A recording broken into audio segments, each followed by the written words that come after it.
జానపదం కొత్త ఆట నేర్చిందా పాపలాంటి లేత పదం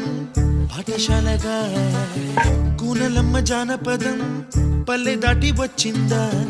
చవళిల జానతనం పాట చూపగా కుంచెలో తాగే చిత్రాలు ఎదురొచ్చేలా అంతటా